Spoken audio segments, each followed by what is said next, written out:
Viewers, आप सबका स्वागत है मेरे YouTube चैनल में। आप सबको पता है कि मैं वीडियोस बना रही हूँ स्मॉल, जो प्रधानमंत्री की योजनाएं हैं महिलाओं के लिए, उनको लेकर, ताकि इसका प्रचार हो और उन महिलाओं को लाभ मिले जो इसका लाभ उठाना चाहती हैं। मैं धन्यवाद देना चाहती हूँ हमारे देश के प्रधानमंत्री नरेंद्र मोदी जी, जिन्होंने इतनी सारी योजनाएं ज़मीनी स्तर पे लाके हज़ारों लोगों को लाभ दिया है और दिला रहे हैं और आगे आने वाले समय में दिला के रहेंगे।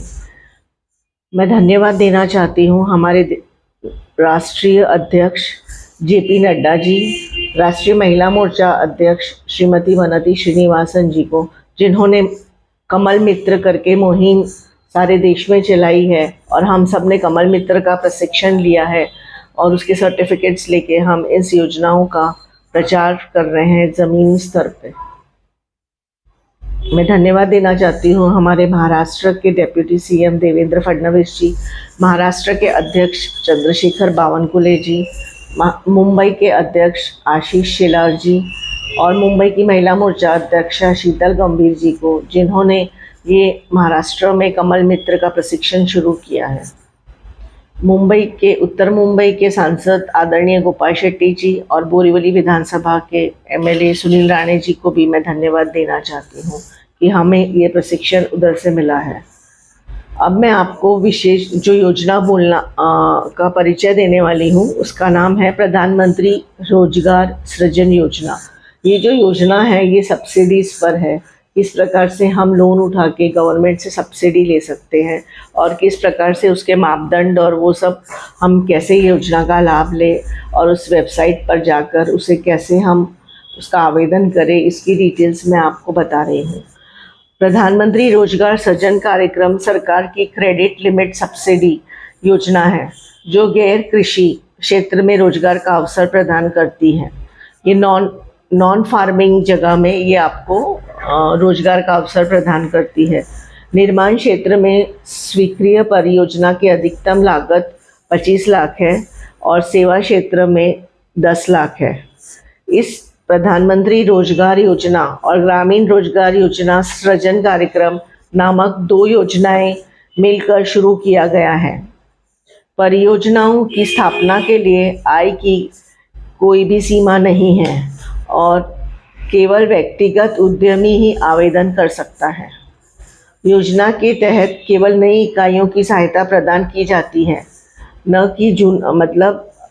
कि मौजूदा इकाइयों को या उन लोगों को जिन्होंने किसी भी सरकारी योजनाओं का लाभ उठा चुके हैं।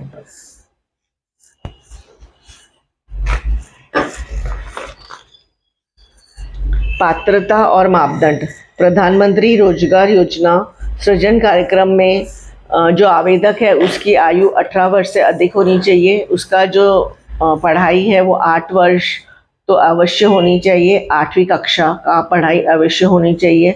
व्यक्तिगत के लिए परियोजना का आकार निम्नलिखित मापदंडों के पूरा करना चाहिए। उत्पादक 10 लाख रुपए से अधिक और सेवा रुपए 5 लाख से अधिक।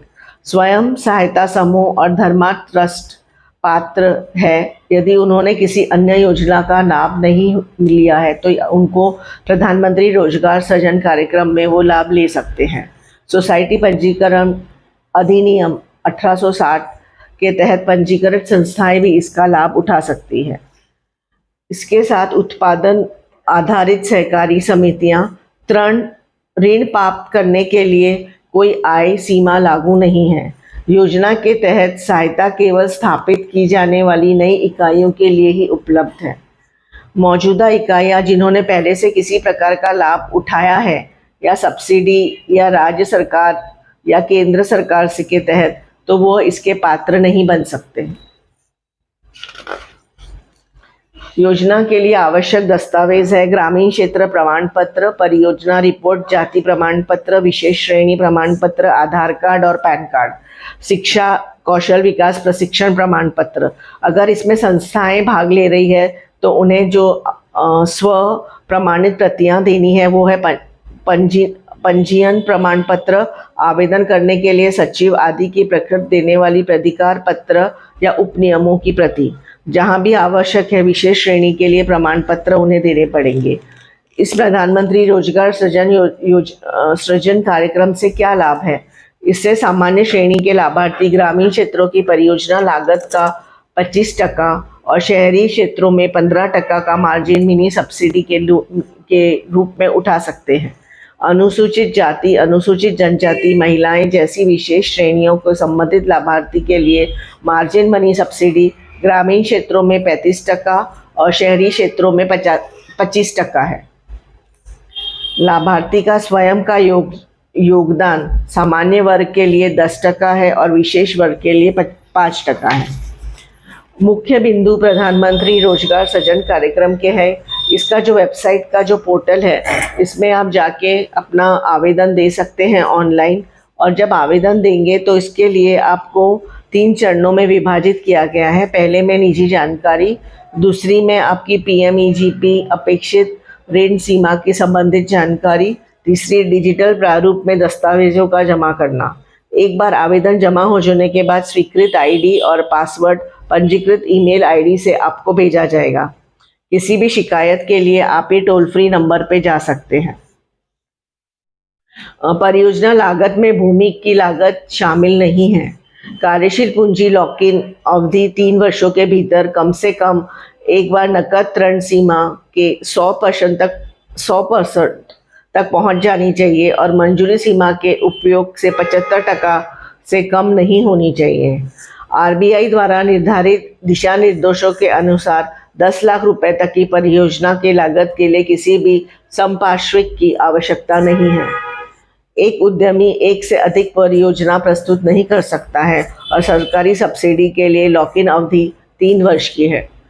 धन्यवाद व्यूअर्स। आशा करती हूँ आप सबको मेरा वीडियो पसंद आया होगा। जो जानकारी मैंने प्रधानमंत्री रोजगार सृजन कार्यक्रम की दी है, मैं एक बार फिर धन्यवाद देना चाहती हूँ हमारे देश के प्रधानमंत्री नरेंद्र मोदी जी को, जिन्होंने इतनी सारी योजनाएं हम सबके लिए लाभकारी बनाई हैं, जो सारा देश उसका लाभ उठा रहा है। मैं आप व्यूअर्स से निवेदन करना चाहूँगी कि आप मेरे वीडियोस को सब्सक्राइब करिए, लाइक करिए और मेरे यूट्यूब चैनल को लाइक करिए।